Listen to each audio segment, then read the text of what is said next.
AI is rewriting both the attack surface and the rulebook. Regulations built on static systems now face adaptive algorithms that learn faster than the auditors. In this session, with Raj Dogra, CIO of upGrad, to decode whether today's cybersecurity standards can survive the era where machines think and predict, sometimes faster than decide and do something decides. Let's welcome Raj to our session and discuss on this topic. Got it. Hi Raj, welcome to our show. How are you today? I'm doing pretty well, thanks. How are you? Good, Raj. It's great to be here again. Yes, we are connecting again, and it's honor to have our speaker joining us and giving their insights on a regular basis. That's a great thing to happen for us. Raj, without further ado, let's dive into the topic and talk about our traditional security standards built for AI-driven threat landscape. That's the first question I would like to check with you, Raj. Yeah, before I talk about that, congratulations on 300 podcasts. It's amazing. Thank you, Um, Raj. and before I talk about, or answer your question, um, I think it's one of the things which is important for each and every one of us. We at upGrad, we're a skill development, workforce development organization, and we certainly have a lot of information of our students, which gets collected as a part of the offerings which we do, and it's imperative for us as well to ensure that that gets protected. Now, coming to your question, when we talk about traditional security standards, are they built to deal with AI-driven threats? The short answer is no. Mhm. The reason for that is, think about how security has evolved over the period of time, or the standards have evolved. Every time technology matured, the standards have followed the technology. But if you look at AI today, the the way AI is changing, it's at an exponential pace. Mhm. Why I say so? Because you can see that every quarter, every month, every week, now even every day, you see new technologies, new solutions of AI coming into the market. And if you look at the standards which were built, whether it's ISO 27001 or any other standards, then there's no match.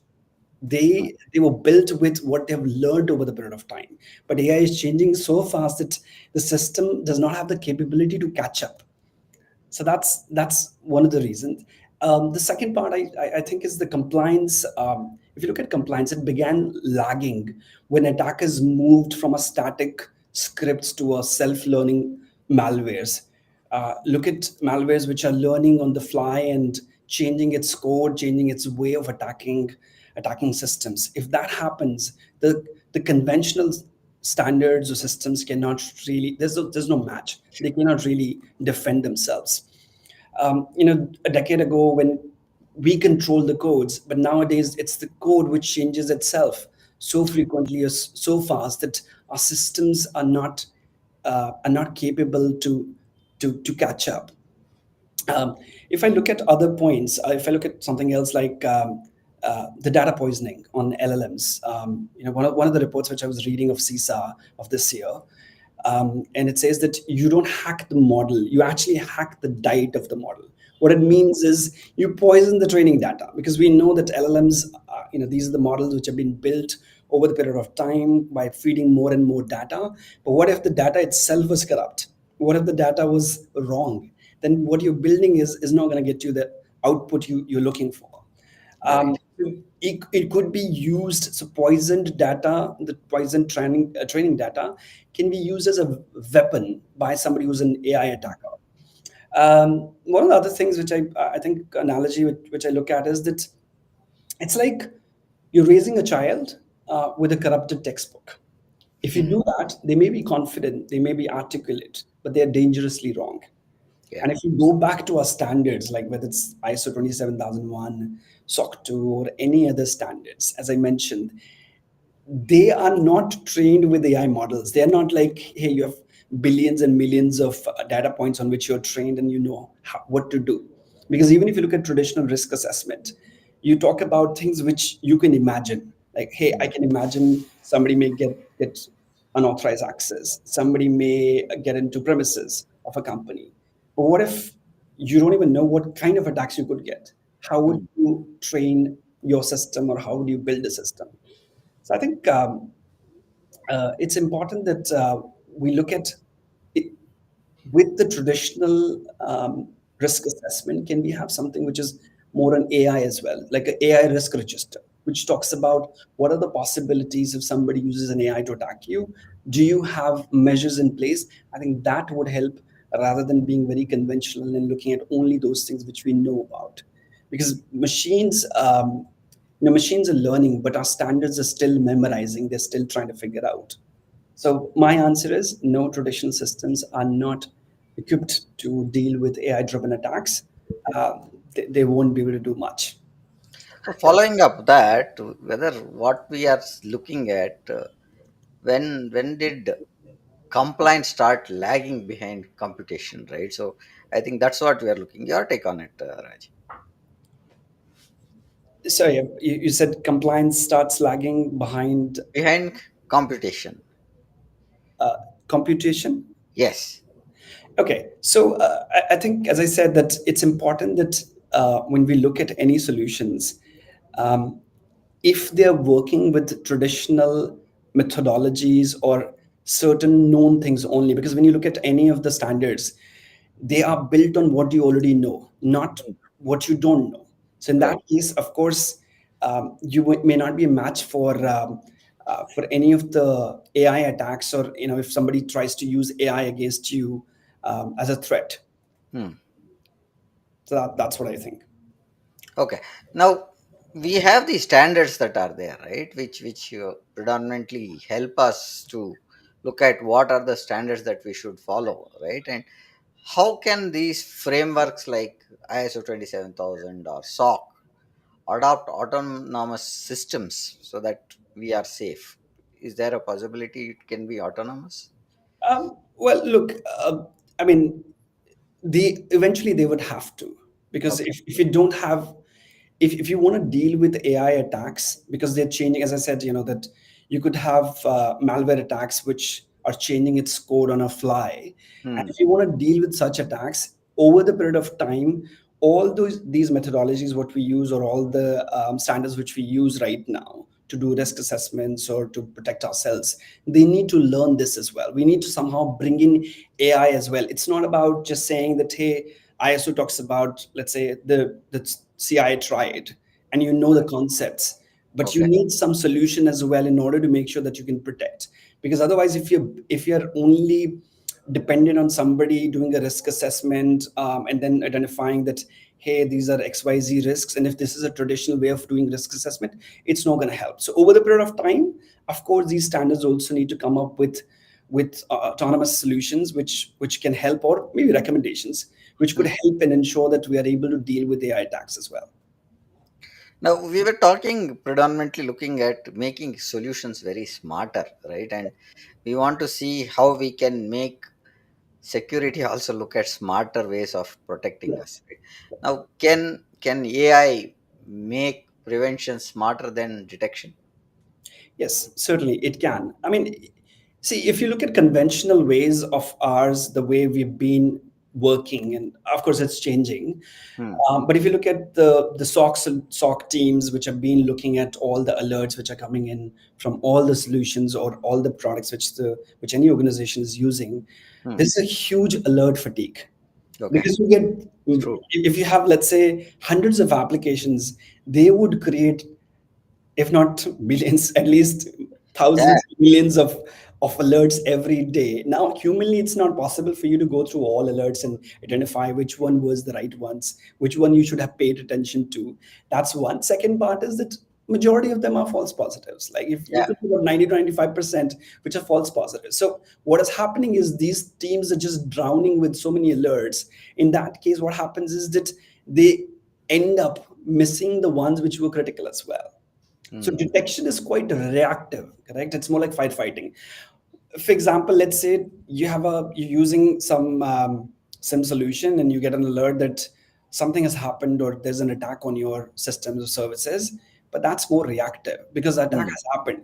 We don't Yeah. know that attack might have caused something. It could be a financial impact, could be operational impact, could be anything else. Now that's like you get to know that somebody has stolen something from your account. What can you really do? You could probably file a case against the person. You Right. could you could go to the authorities, police, or but that's all. After that, what? I mean, so it's important that you not only look at identifying what is wrong with the system, but can you predict that, hey, you know what, we're looking at the behavior of the applications, we see something which is suspicious or there's an anomaly in the behavior, this could result into an attack. If that happens, then that gives you a better chance of ensuring that you are able to protect yourself. It's like, if you're able to predict, you flip the Hmm. game. Instead of waiting for a malware or signature or AI or any attacks, you actually identify the behavior and you can probably Predict. identify if it's going to be a theft activity which could happen or incident could happen. It could be access which may get compromised. It could be something else which may get compromised. But I think these things are important because um, early detection can ensure that you have a chance to do something about it. But Hmm. knowing after the incident, it's kind of not going to help much. I mean, of course, you could take Yeah. steps, but it's like a damage control. It is damage control, right? Yeah. Now, see, earlier what we used to see is we used to get some kind of a report structure where went wrong, what is the root cause analysis, and all these things that used to come. By the time root cause analysis comes in, there is a lot of oil already spilled around, and we are already in a firefighting mode, right? So, what predictive metrics should replace the breach reports? Because taking breach reports, reviewing them, that only takes a lot of time. Is there a possibility to get those kind of metrics that we can do in I think matrix may vary depending upon the environment you are in. But of course, like for example, let's say, um, I'm going to give you a very simple example. Let's assume that you have an application. Majority of your users are in certain region, and Hmm. you're seeing that some login attempts are happening for certain users from different region altogether, Yeah. which is where you don't have anyone. Hmm. That could be one alert for you to know that somebody is trying to log on to your users accounts, and that's an unauthorized access. But that could Yeah. be one example. Similarly, it could be anything else as well. I mean, because see, the way SaaS solutions are getting adopted, the cloud adoption amongst all the industries. I mean, there are no industries which has not been touched by all this, which means that these attacks they could happen to anyone. I mean, anyone can experience those attacks. So I think depending upon the environment we are in, we need to figure out what are those um, you know few matrices which we want to focus on and make sure that the moment we see any anomaly, any suspicious behavior, we jump on it and try and sort it out and figure out what is it which needs to be done. Because and the reason I'm saying this is because this is something which recently I saw Hmm. in our environment as well. And I think what we did was that we did a geolocation. So we put a boundary that if the users are only from India, then they cannot log in from outside India. So some of these things can be done, but again, as I said, depending upon the environment, we'll put a matrix, but that matrix needs to be carefully picked up and then, of course, monitored for any. Um, No, I take your point when we talk about location based login, right? So That's the pointer. I'll take one example here. We also saw something like that as some of the users we were seeing that we did not exist in that region, but our logins attempts were there from that region. Then we tried to see what happened, and it was there in a different region. So what we said or we did was, while we create email IDs itself, we started using the location based tracking so that we know where the user is created, where is he, and he's on leave. Those kind of practices that we started looking at, and then we were able to predict some mischievous activity happened, and they have gone into some sites of that country, and they've lost their credentials and something like that. So we had this kind of thing. Now, coming to those pointers, now predictive analysis gives us some metrics, right? And we get kind of a metrics. How do we audit algorithms that predict these risks? Because audit is one more way to look at how we are complying to pointers, right? So your take on it. Yeah, I agree that it's not all about just building some models Mm, and relying on them completely. That even if you put in a system which that system will detect that, hey, something is happening which is suspicious, but it is also important to keep auditing it, keep looking at the results it's producing. So mm, certainly we need some audit mechanism. There's some sort of feedback loop which can help us to improve the product over the period of time. Now again, depending upon um, what the solution is and what could be the right matrices, they need to be audited. For example, let's say I want to really check that the system I'm using is that really effective. One mm, way for me to do that is that, what if I try and act as a hacker or an attacker, and okay. then see if my system is able to really identify that. For Mm, example, we talked about that. Let's say we have users who are based in certain region, and then there are attempts of login happening from outside that region. Now if I try and do that, can my system really tell me that is this getting captured? That is one way for me to know whether the system is really working yeah. effectively or not. The second part is also depending upon how we have trained the system. Because if you're looking at any LLM models, if they've been used to predict something, what kind of training data has been used, and could there be a biasness which is getting creeped or can creep into the system? Because we may not know that immediately, it may come up later once your system is fully developed and you're seeing some results coming in. I think these are some of the things which can be done, and having some sort of governance model, or people who are really looking at this whole process as well. How are you building your models? How are you ensuring that the right data is fed into them? And then you can expect that whether these systems are really getting you the results or not. Now, a little bit shift onto the governance and regulatory sides. Can current AI act as a data loss truly govern autonomously decision making? So, is there a possibility that we look at that? um, Current laws are just, I mean, then I don't think so they have any. See, these are laws, correct? It's like telling somebody, don't do this or do this, but Hmm. can you really prevent something which they shouldn't have done? The Yeah. answer is no. There is, of course, there is always a consequence of that is there, but that has not stopped people from doing what they shouldn't have done. So laws are built on a human logic. Like, there is a logic behind it, that what is right and what is wrong, and then of course then what's the consequence of doing wrong things. But when it comes to AI, it has no logics. It's more like you created some machine, you've Hmm. given the command to the machine, you've fed some data into this machine, and then the machine is doing what it has been asked to do. It does not really use any other logics. For example, in human, we do have something called conscience, correct? Like we can say whether it's right, wrong, we should be doing it, we shouldn't be doing it. But Yeah. when it comes to AI, it's based on what have we fed into the Train, system, how we have trained it, and train that's them. not Yeah. going to work. It's not going to work in a different way. So there is no moral value concept. If my data with which I am building an LLM, it if it's a data which is, let's say, poison data for that sake, or if it's an incorrect data, then of course the LLM is going to behave that's in That's the right. same way. So I don't think so that these acts could could help much until unless we do something else as well. Like we come up with some concepts, and I'm sure that this is something which is in progress right now for all the Data Protection Act authorities as well. But then until unless they come up with some guardrails that how we can use AI, I think Hmm. that's the only way to help. And yeah, I mean, so I mean, let me give you an example. Like, let's assume that you have a self-driving security system or something, some system in a hospital. Okay. Hmm. Now something happens, or there is a ransomware attack or something else which happens, and AI has been trained that the moment you see some attack, shut down everything.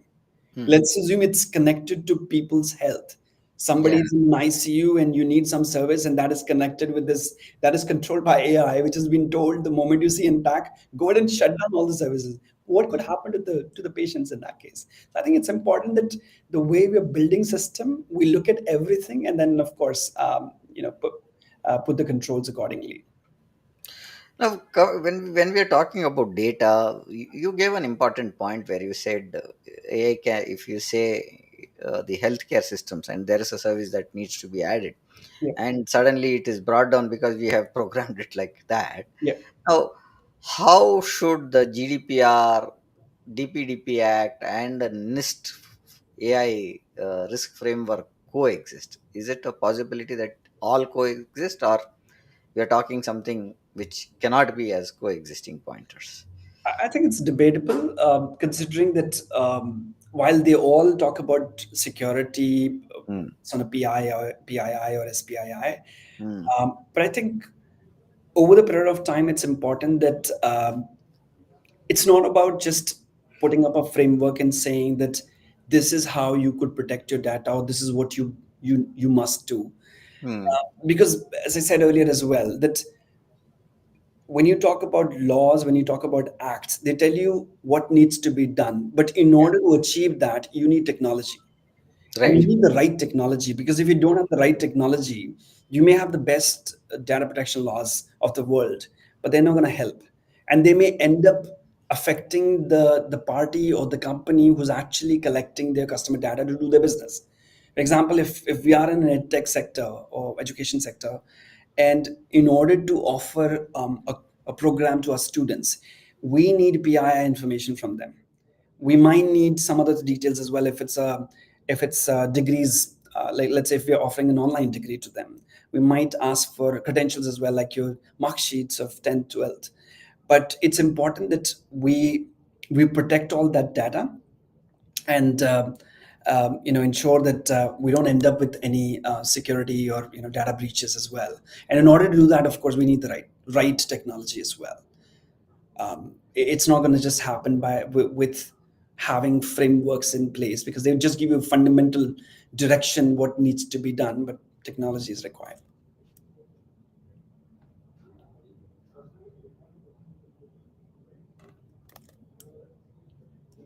Sorry, I can't hear you, Prem. Sorry, I was on mute. Sorry about that. We are Yeah. talking about compliances, regulations, acts, and stuff, right? And now, when it comes to accountability, or who owns it, right? Who owns the liability when AI engine decides wrongly? Because that's another pointer. We started discussing this some time back, where now you said data poisoning can be one way. When you give wrong data, it gives you wrong. But Yeah. if that goes wrong, who owns it?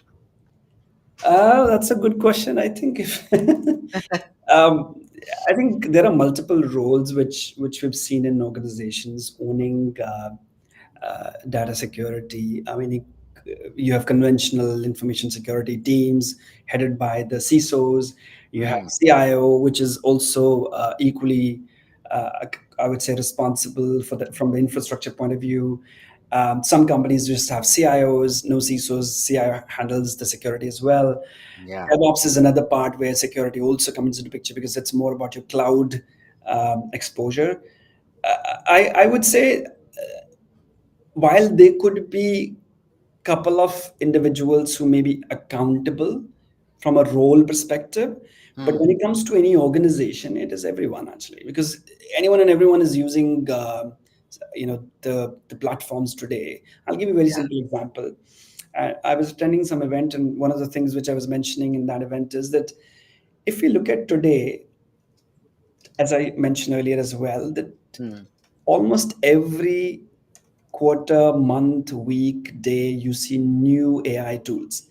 Without without a blink, we go ahead, put our data onto it. We don't even know what's going to happen with that data. We've seen people picking up their annual reports, putting into Chat GPT and saying, "Can you give me an email which I want to send out to my MD or to my Yeah. board?" Now look at what could happen. I mean, Chat GPT, I think I would still have some sort of faith that ensuring that this data is not going to be used in a way where it could expose that this data has Hmm. come from X or Y company. But we're not sure about so many other AI tools which are available. So I think Right. even for individuals, it's important that they pay attention what they're really doing. But if I look at from an org's perspective, I think CIO and CISOs are the two people who are extremely and to a certain extent, if you have DPOs as well, who are accountable to ensure that the data security is considered in everything and anything which they do. Uh, Agreed on those pointers because now, as you said, CIOs, CISOs, right? How must the CIO and the CISO relationship evolve for AI native security? And Because today we see everything is AI. Whatever we are talking is AI. We are doing is AI. Now, how do we look at these two roles getting evolved as in an organization? I think if you look at the conventional org structures which we've seen years ago and how things are changing, of course, earlier we'd seen CIOs most of the times owning security as well. But then over the period of time, CISO Hmm. role has come out as well, which is primarily accountable for security. And then you might have seen also that CISOs don't report to anyone within the in some of the companies within like they don't report to the CIO, they don't report to the CEO. At times, they Hmm. report to the board as well, Yeah. depending upon which, what business the companies are, because they're very very particular about the security, and they want to make sure that there is no biasness which creeps in, because of course if one person is managing everything, then there is a possibility that they could be biased about some of the things. Yeah. But if you look at these two roles, of course there is a split, and I think that's changing a little bit now, which is like the infra part gets taken care or accountable. The CIO is accountable, and then when it comes to protecting all the infrastructure of the company, then the CISO comes into picture, where they ensure that whatever from a security perspective is required, whether these are the tools, the audits or the certifications, the trainings to people, that gets taken care. Um, in a simple way, I could say that if you look at a simple analogy, it's more like you're driving a car. If your CIO is an engine, then your CISO is your brake. Yeah. Two things which are very very important to exist. My take on a CIO CISO is CIO looks at how strategically we should look at security, and CISO looks at more at us implementation level and securing is what I take from this one because when I was a CIO, there was a lot of work that you need a second hand, right? You cannot do strategy, you cannot do implementation, you cannot do audits, you cannot do NC management and stuff, and then comes to compliances part. So CISO, I think, was the person who helped us to get the governancing piece, the implementation piece, and seeing at how we can get ourselves audited, what are the right things to be done is what my take is. Are the responsibilities shifting from control to collaboration, Raj? Yeah, certainly. It's a collaboration nowadays where the CIOs and CISOs are working hand in hand. And I think it's Mm, required as well, as you rightly mentioned, that from a strategic point of view, of course, CIO is going to be aligned more towards that, hey, how are we going to build capabilities internally, plus how we're going to protect our infrastructure, anything which is exposed over the internet or anything which is within the environment as well of the mm, company. And in order to do that, he or she needs a specialist, someone who understands security to a very to a very strong level, where they know what needs to be done and how it needs to be implemented. So I would agree that this is a collaboration between these two individuals, ensuring that whatever is required to implement or to do in order to protect the company's data or clients' data, they must do that. No, that's a very crucial role. I think today we have to collaborate because earlier, as you rightly said, or while we were discussing in many other podcasts, now without collaboration you cannot do anything because tools are we have to collaborate with the vendor. You'll have to look at the application side. You'll have to look at the infra side. Then you look at the database side and stuff like that. And everywhere you need collaborations to have it. How does the AI blur the line between infrastructure and intelligence, Raj? Um, if I don't know if I that's the right way to put it. So your question is about AI putting up a. Maybe you could just repeat the question. I'm saying now when we see how does the AI blur the line between infrastructure and intelligence, because AI is intelligent, infrastructure is static, so you'll have to pump in only, you have to tell him that this is the way you have to intelligently work, right? So collective approach of looking at saying shared accountabilities, or how do we look at both being there, infrastructure and intelligence being together, is what I wanted to understand. I, I think it's, I mean, if you look at both of these things, they would be required, considering that infrastructure is quite static, as you rightly pointed out, that, it's like you set up something and it's going to do what is it's been meant for. When it comes to AI, it's learning, Yeah. it's going to keep evolving. As it keeps learning more and more, it's going to become more and more intelligent. If you're trying to let's say if you're trying to set up something, you need both, of course. And there could be a time when, of course, your infrastructure itself would also become more smarter. Mm, That would happen.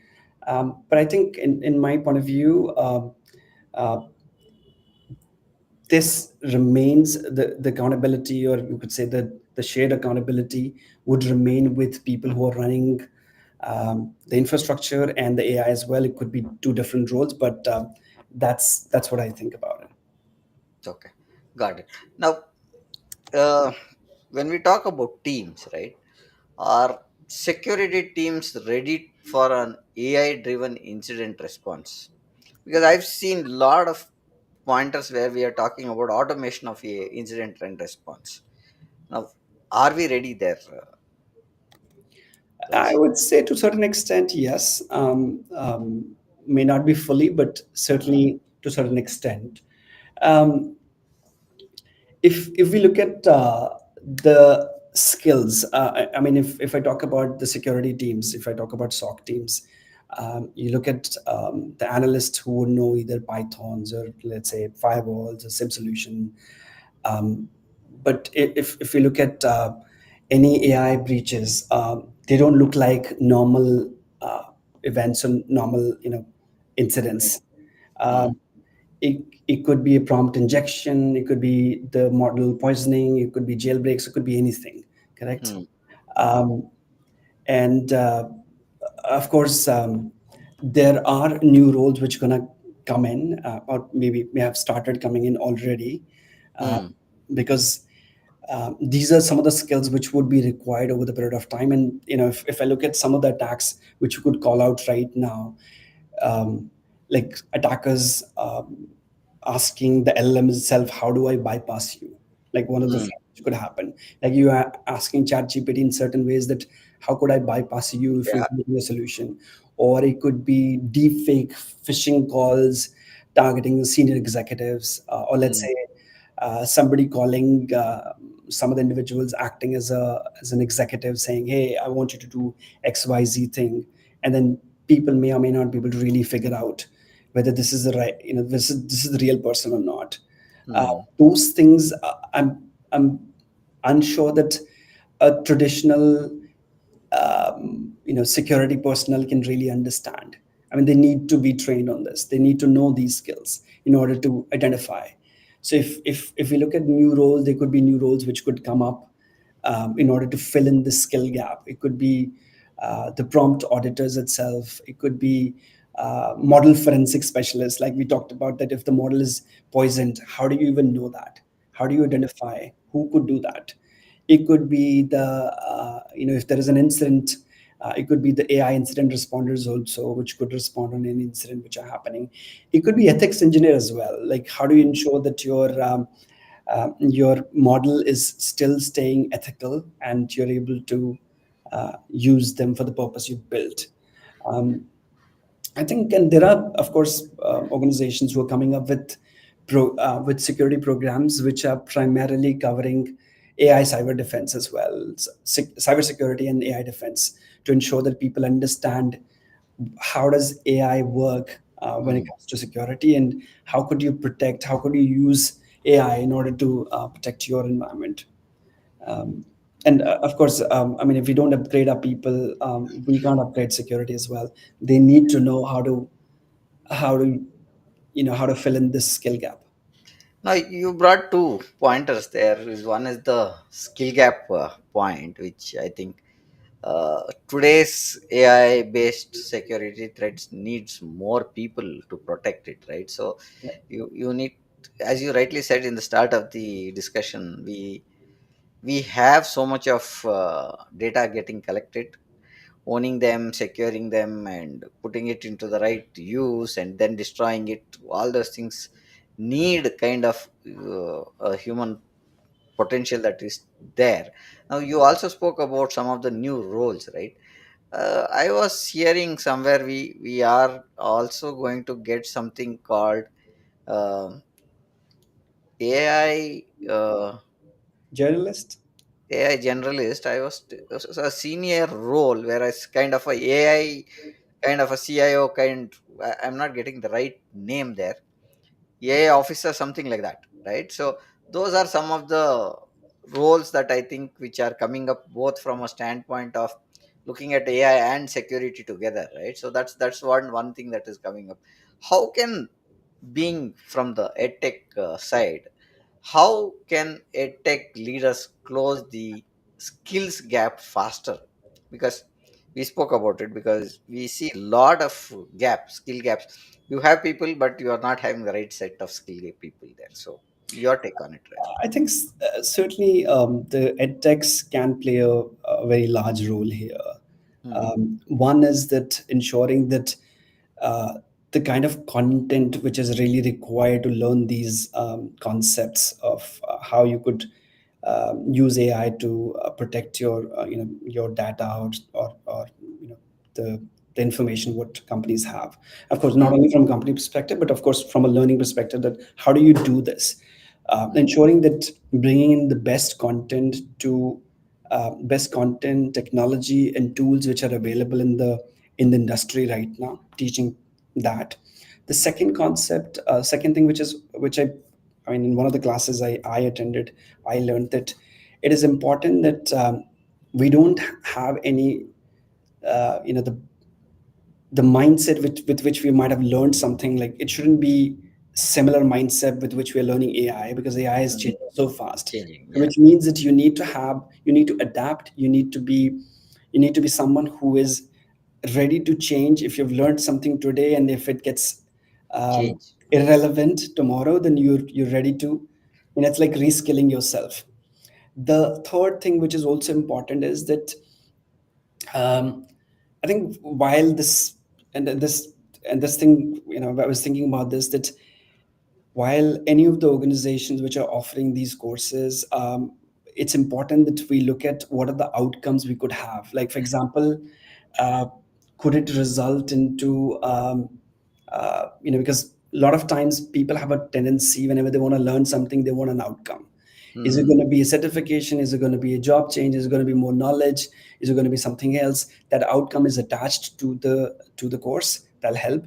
Fourth is, of course, I think from an edtech perspective, reaching to masses is very, very important, making it affordable and available to people who are probably not from cities, let's say from tier two, tier three cities, to ensure that it is available to them as well. It shouldn't be like something which only some people can afford. Then it becomes a challenge as well. Then you won't be able to reach to masses. Yeah. And I think ensuring that you teach the latest what is available in the industry so that people know what is happening and it's a relevant technology and concepts they're learning, and they're not going to be relevant next day, Yeah. or like 6 months, then you're thinking about, okay, I did a course or I learned something, but it's no longer relevant. So of course edtechs would play a great role, and the way they deliver the content, the kind of content they would create, I think it's going to make a huge difference. No, I think what you said is with the change of this one. If you really look at, I'll take my example. When I started as a system admin, we were only touching hardware. Without touch, we never used to know what is happening to the systems. Today, we don't see the system exists. Where is it sitting? Also, that's the stage we are in. We are remotely connecting. We don't know what is the configuration which is there. Whether it is a which vendor is the or OEM is been providing this hardware. We don't know. We see we have a VM spin somewhere, and we are using that workload sitting here. That's the stage that we are, because now if you go tell them, does the hardware still exist? Yes, it does exist, but we are not knowing that it is existing where. So that's the change that I think what I've seen in my career, and this is happening very rapidly when you talk about AI systems, because today what is relevant is not relevant tomorrow, right? So coming to the trust part, what we have on the AI, say cloud and everything, can zero trust architecture handle AI autonomy? um, Well, it can. I mean, if you look at zero trust, basically it was meant for humans. Like, for Yeah. example, if a person is trying to access anything, you wanted to make sure that they have authenticated themselves, then only they've gotten into the system. But if you look at AI solutions, Mhm. you're looking at either bots authenticating themselves, or if it's an Yeah. API or a kind of AI agent who's authenticating themselves. So, of course, I mean, it is possible. Um, is it easy? I think it depends upon how you building and what kind of solution you're rolling out. I want to quote an example. Imagine an AI patching almost about 60,000 computers or 60,000 devices. And one of the thing which is concerning, what if your AI has some issues? Like, for example, if it was an LLM model which you had created, and if it was poisoned, you may end Mm. up affecting 60,000 computers as well. So I think it depending upon how are you authenticating and ensuring that that gets protected would still be there. That will be still required, because zero trust models would mean that there is nobody else who's checking it now. For example, if the criteria for zero trust was that, hey, I needed multi-factor authentication and that's my way of meeting the zero trust criteria, and if that is met, it would go through. Go through. So of course, building strong governance model is going to be really, really important. Otherwise, it is quite possible that somebody's model itself gets compromised, and then whatever the model does, of course, it's going to have its own challenges then. No, Um, I, but we, I was talking in I a do want to put a line here. I read that somewhere. Like it says zero trust was built for humans, but yeah. now we need to build zero trust assumptions for machines as well, like Yeah. URL models. Yeah. Right. So I was talking to one of the roundtable conference on a Saturday with the CSA event in an organization here. Okay. So we were talking about IAM part, which is again related. So I thought I'll bring it here. Uh, Now there was a pointer which came in saying that AI, we don't know who's doing what, right? But when we say we don't know who's doing what, if it is an enterprise AI that you are using or a tool that you are using, it is either tagged to your login, right? That's the access and privileges that you are running. Now, if you are just a person who can fetch code or look at some of the code authentication and review, that is possible. But are you ready to make the entire change to the system? That you will not be having access, right? Yep. Because that's how the access is tied up. But there was an interesting pointer which came out saying that AI systems still can ask questions to its own machines, right? That's the second question that I wanted to ask you is, how do we verify machines talking to machines? Because the language is different when they talk. So is that a possibility to verify? Because I can understand, I gave access, I know who's there. Now, with a machine talking to a machine, how do we verify that? I think it's possible, and we've seen that happening in certain, like I think one of the examples which I've read about robots talking to robots, and or maybe Alexa talking to another Alexa in a language which nobody understands.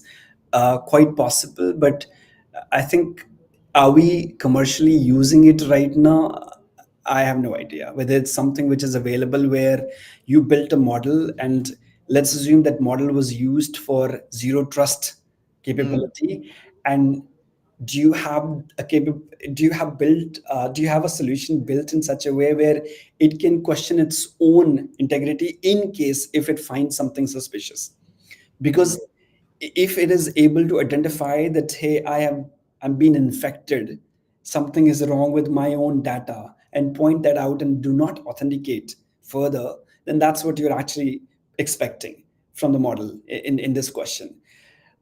I have no idea whether it's something which is available in the market because I've not heard of that. But I think if that happened, that can ensure that tomorrow, if model poisoning or something like this happens, there is a way where you are still able to identify that something is wrong. And we might have seen in movies where a robot tries to heal himself or herself on its own, because it identifies that something is wrong with me. But so self-healing, the concept of self-healing is required here as well, in that case, that you identify something is wrong and you start the self-healing process, or you at least identify that, hey, something is wrong, and notify the person who needs to be notified. Sorry, you're on mute. yeah, sorry. Uh, Now we're talking about training LLMs, right? So training LLMs, data, we are talking about poisoning of data. And now there is something called a training data that has to be given to the model, right?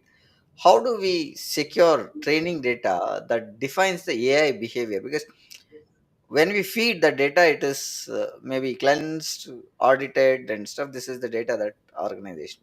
But how do we protect that itself does not get changed? Got it. I think one of the things which we would agree to, and I'm sure that when it comes to building any LLMs, some of the things are very, very critical. And training data is one of the building blocks of what you're going to be building when, what would be the outcome of your LLMs. Hmm. Um, and making sure that it covers all the aspects, what you're trying to, let's say, what are you trying to achieve from this LLM? That's very, very critical. Getting the data from different demographic, different regions, covering all aspects is very critical. Now that's first point, because that means that you've started doing something. Now coming to the second point, there are of course threats to this data. That Hmm. what if the data set is incorrect? Yeah. What if somebody was biased about certain regions, people, demographic, and they have put in this data? What if the synthetic data set itself was manipulated? I mean, whatever you Hmm. added to the system, it was all wrong. Or when you create a model, you do weight allocation as well. But what if you did a what there is a tempering on the weight allocation also? Or if Okay. it's a Trojan data, somebody has modified it, somebody has changed it, and all that. Those are the different risks which are possible.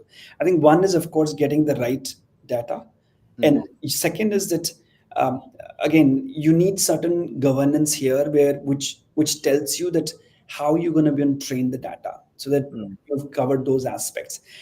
The third comes on the protection part, where ensuring that,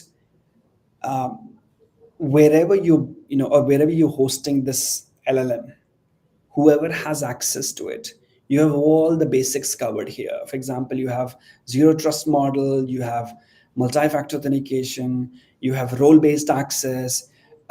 You've also ensured that any changes are not going through without the formal change request Change management. request. You've also ensured that accesses to the systems, whether it's a physical access, whether it's a logical access, is again reviewed and approved by someone who's authorized. Um, I think one of the other things is audits, but again, audits Hmm. initially may not really tell you everything, because until you start getting an output of your LLM models. But I think Yeah. it's very very important that you start putting certain controls. Also, like whatever content you're putting into the LLM, that gets authenticated, maybe a signature based, maybe something else, which gives you more control. That if somebody's trying to purposely poison the LLM, then you have certain ways to protect it. Hmm. Because it could be an insider job, could be an external person Yeah. attacking it. That could happen. And of course, you bringing in more controls in the from a standard perspective, like ISO. So for AI equivalent could be uh, 42001 ISO certification, um, something like that. Um, and I think these kind of things are important because they can ensure that you have the required controls in place. Because if the data gets once poisoned, then you think of this, that it's more like you're poisoning a water source. Hmm. Source. If Yeah. the source itself is poisoned, then every sip which somebody takes, it's dangerous, correct? It's not going to be helpful to them. It's going to have a bad impact on them. In a similar way, that AI data which we're using for training, if attackers have compromised that data or changed that data, then of course that the outcome of that is going to be very very different from what you're looking for. I was looking at some reference which was made not recently, about 5 6 years back, where uh, I think it's somewhere in the Europe. I'm not very clear whether it is in the Europe or somewhere. What had happened was they were trying to uh, look at the water source which they wanted to poison it and see they can spread a disease, and based on that they wanted to create a drug. And I think that's where something happened, and they were able to detect it before they can get in there. So those things with AI coming in, I think we are looking at more as these possibilities coming up more and more, and we should be very careful, is what I see when you're talking about these pointers. Now, coming to that point, what standards protect synthetic data sheets and model weights? Because those are the pointers that we either we have data sheets or the model weights that are there. Now, how do we look at standards to protect these? Is the point that I want to understand from you, Raj. When you say standards like ISO 27001 or anything equivalent to that, Yeah, emerging ISO, IEC 42000, AI management systems, yeah, I think the audits and stuff like that, we right? So, do have 42001 as one of the equivalents of ISO 27001, which is primarily for AI. But right, as I said, that these are standards. I mean, they talk about what you could do to protect protect. your data or your AI systems which you're using. But again, it's important that we need technology as well to do that, because as I'm going to go back to the same example I've given earlier as well. Like, if you want to protect something, you need a solution to do that. Yeah. Today, for example, if somebody is using AI to create a deep fake, Hmm. the normal system cannot really identify that. If I try and use something which is conventional, rudimentary, is not going to be Hmm. able to do anything about it. I need AI to beat AI. I mean, otherwise it is not possible. And over the period of time, the companies have to pick up this. I mean, if they don't do it, then of course they would only learn once an event happens or incident happens. Then only they'll identify that something went wrong and we should have adopted AI. So I think as far as standards are concerned, of course, 42001 talks about how you protect AI and your AI Hmm. environment. But I personally believe that you need solutions, because if you don't have a solution, you may have a best standard in which talks about that what needs to be done. But in order to do or achieve that, you need technology. You have to have that technology implemented. Now, one last question that I would like to, because we are on top of the hour, and how can automation simplify audits without losing accountability? Because we spoke on security, we spoke on pointers that we can save data, data sets and stuff. Now, how do we look at automation, Raj? I think it is important that you continue to look at, for example, uh, audit your solutions, whatever solutions. I mean, if you're talking about primarily AI solutions, Mm, how do we ensure that we have an automation which can continuously audit the system? Is that correct? That's yeah, your precise yeah, question. yeah, Okay. So, I mean, if you look at the way, I mean, usually this is something which compliance teams would handle, and of course, compliance teams spend hours and hours trying to figure out what is happening in a system, taking screen captures, assessing logs, yeah, looking at spreadsheets. It's kind of painful, and it's a very time consuming activity. But I think it's, if you start using AI based solutions, for AI automation solutions rather, to do auditing, that's helpful. mm, Once is it automates the entire evidence collection. It can do that much faster than a human doing it manually. It can give you real time monitoring controls as well, like you can identify what is happening on your system. It can tell you what is wrong, what's the anomaly in the system. And of course, if there are any deviations as well from your standard alerts, it can tell you all that. um, but again, automation without a human accountability is going to create more more. chaos. Of course, we need an accountable person who's going to be running this automation to identify, or do audits on the systems. And of course, you could have, compliance bots. You could have all other systems created through automation, which can do the audits for you and give you the records, or which can give you results rather. And then of course it's going to depend on humans. How do Mm, we analyze the data and what's our judgment? Because I think that's important as well, because while AI is great, it can fast track everything what you want to do, but again, a human element is still required, because it only works as per what it's trained on, so it may not understand anything else. And concepts like behavioral, I mean, of course it can identify anomalies in the behavior, but why that behavior is something which I believe humans can understand better than the AI as of now. And of course, AI won't remove auditors. I mean, it's going to be more about removing yeah, all the spreadsheets and automating your audit process and getting you the results. It's like you getting you the dashboard, and then now it's your responsibility. You analyze the data further, and then make a meaning out of that data. That's how yeah. I think it's going to be. Very insightful. So I'll summarize on few pointers that we are taking in for the discussion that we had for last 50 minutes now. Uh, Detection protects the past, prediction protects the future is what we are talking about, because we said how AI can help, how we can bring up systems is what. AI governance is business strategy, not a compliance strategy, because every time security teams used to say this is a tick mark, I did this, these are the pointers that I did, I'm adhering to the compliance. No, that is a strategy that you should look at. And coming to the next point that I want to like, zero trust must extend to machines decision loops also, because we spoke about this pointer where we, a machine talking to a machine, right? And that Yep. could be a possibility going forward, because I think that is already a possibility with few systems Yeah. which are there. And continuous learning is the new standard. Those Yeah. days are gone. Learning is one thing, continuous audit is going to become one more thing for us, and that is where you will have to look at. And ethics is the firewall of AI. That's what I would say, because you will have to have ethical data, you will have to look at ethical practices, best practices, follow some of the pointers that are very very important. Now, cybersecurity standards were built simpler for the internet, right? And AI demands that standards that think, right? Because that's where we want to look at.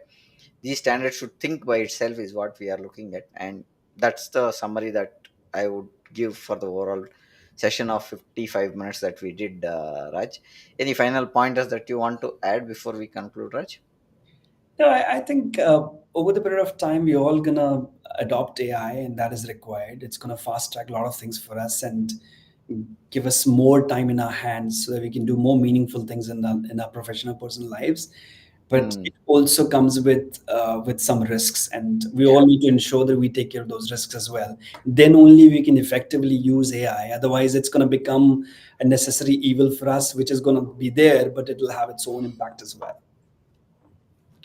That's true. And to add to what Raj said is AI is going to stay. Yeah, AI is going to be the next kind of search engine that we are used to, like Google. So you'll have to use AI in that sense to understand many of the things, which helps easier way of getting such precise points.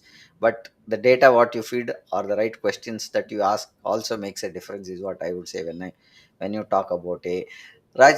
Thank you for being here, and it's been yeah. a great time having you here. Hope to the audience, our hope you like the episode. We have streamed this to LinkedIn, YouTube, Facebook, and Instagram. Hope you found this discussion valuable, and thank you for joining us. And our next episode is tomorrow, and the topic of discussion is we are talking about some of the ethical based stuff, where we are talking about why goal setting fails without mindset, which is an NLP technology that we are talking about tomorrow, about neuro linguistic programming stuff, tomorrow at 6:30. Looking to see you there, and good day, and bye Raj, bye to the audience as well. Thank you. Thank you, Prem. Thank you, bro.